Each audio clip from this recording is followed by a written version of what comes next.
ज्ञानोबा म्हणतात प्रत्यक्ष पाहे पाविरा, जो सावध घे मदिरा तो होऊन ठाके माझिरा तेची क्षण. मदिरा दारू, तो म्हटला नाही मी सावधान होऊन पितो.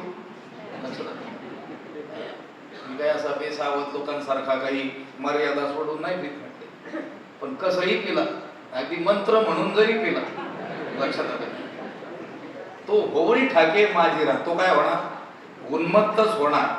तेवी जैसा घेपे आहारू, धातू तैसाची होय आकारू, आणि धातू ऐसा अंतरू भाऊ पोखे.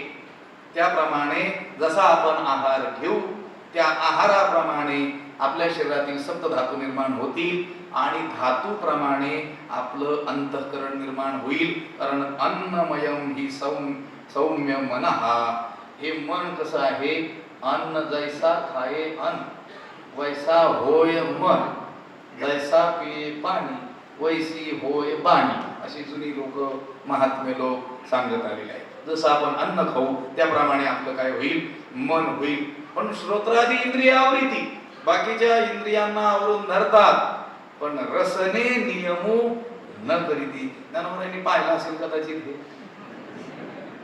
भंडारा वगैरे असेल त्यावेळेस पाहिलं असेल, साधक लोक बाकीच्या सगळ्या इंद्रियांचं नियमन करतात पण याचं काही नियमनच करत नाही.